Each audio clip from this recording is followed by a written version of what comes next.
हिमाचल प्रदेश के लाहौल स्पीति के वीरान पहाड़।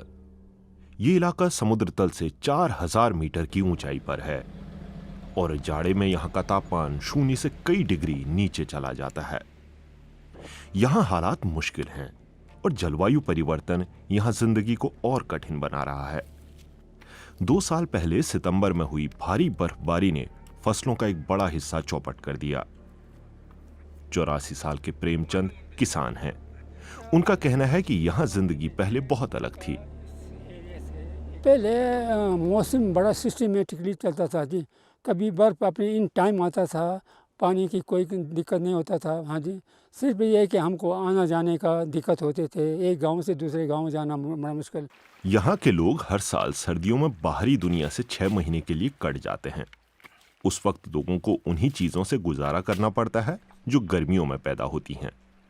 अगर आलू, मटर और जौ की फसल अच्छी नहीं हुई तो किसान के पास बेचने के लिए ज्यादा कुछ नहीं रहता। ऐसे में कुछ लोगों ने सी बकथॉर्न बेरीज जमा करना शुरू किया। यहाँ लोग इसे चारमा कहते हैं। हम लोग नहीं, सिर्फ ये जो तिब्बती बेज होते थे यही दवाइयों में डालते थे और हम लोगों को नॉलेज नहीं था इस चीज़ का, इसकी औषधि गुण क्या है। हाँ जी, मतलब क्या इससे किस रोग के लिए है पता ही नहीं होना, उस चीज़ को तो हम जानते नहीं हैं। हम तो सिर्फ ये फ्रूट वगैरह में ही गिनते थे कि ये भी एक फ्रूट है, लेकिन इसलिए इतना इसके औषधि गुण है इसमें, ये इसकी जानकारी नहीं थी। कभी ज्यादा ऊंचाई पर होने वाली बीमारियों, हाई ब्लड प्रेशर, अल्सर और हड्डियों के इलाज में इस्तेमाल होने वाली सी बकथॉर्न को आज एक सुपर फूड माना जाता है। शहरी मध्यम वर्गीय लोगों में इन बेरियों की बहुत मांग है। यहाँ पर ये भारी मात्रा में मौजूद हैं और अतिरिक्त कमाई का एक अच्छा जरिया बन गए हैं। ये झाड़ियाँ यहाँ के लैंडस्केप को बचाने में भी अहम भूमिका निभाती हैं। पूरी पृथ्वी के ऊपर एकमात्र यही ऐसा पौधा है जो पूरे हिमालय में होता है। लाहौल स्पीति, हिमाचल प्रदेश में Kinnaur, Uttarakhand, Sikkim, Ladakh, Arunachal Pradesh, Indo Tibet border area में यहाँ का एनवायरनमेंट चेंज हो रहा है, तो सोइल इरोजन हो रहा है। तो उसके लिए एनवायरनमेंट कंजर्वेशन के लिए इम्पोर्टेंट है। सोइल इरोजन को रोकता है, बायोडाइवर्सिटी, वाइल्ड लाइफ को कंजर्व करता है। एक तरफ तो ये वीरेंद्र सिंह ने सी बकथॉर्न के अध्ययन में 30 साल लगाए हैं। ऐसा करने वाले वो भारत के पहले वैज्ञानिक हैं। लाहौल के रिसर्च सेंटर में वे नई किस्में तैयार कर रहे हैं जो खेती के लिए ज्यादा अच्छी हैं। सी बकथॉर्न का इस्तेमाल बढ़ाने और उसकी क्षमता को उच्च स्तर पर ले जाने की योजना पर काम हो रहा है।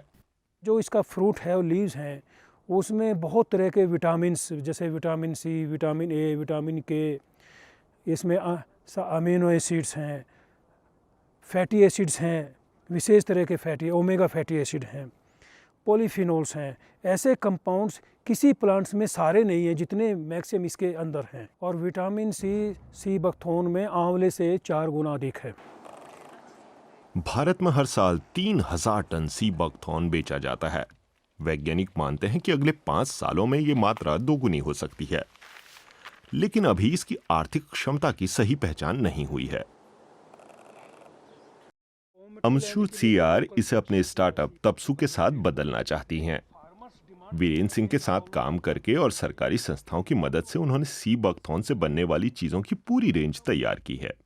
इसमें फ्रूट प्यूरी और ताजा रस भी शामिल है।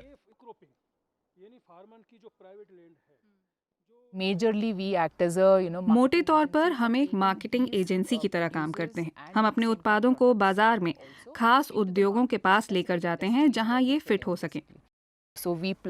अलग अलग लोगों और मौजूदा तकनीकों की मदद लेकर हम ये तय करते हैं कि फसल कटाई से लेकर ग्राहकों या व्यापारियों तक पहुंचने के क्रम में ये सही जगह मौजूद रहे और साथ ही बढ़िया क्वालिटी में भी। तपसू यही कर रहा है।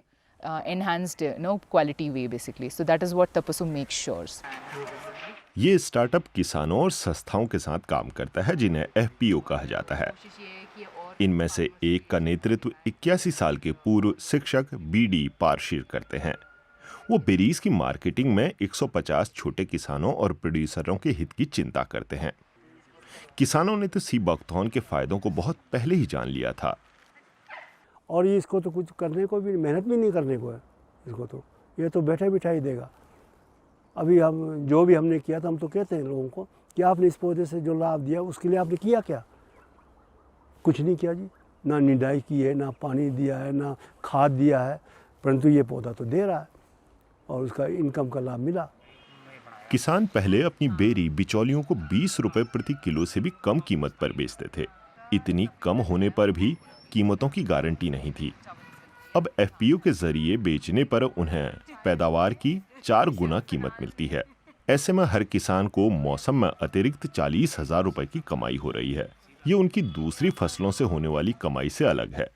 सी बकथॉर्न ठंडे बंजर इलाकों में फलती फूलती है। हिमाचल प्रदेश में 40% इलाका ऐसा ही है।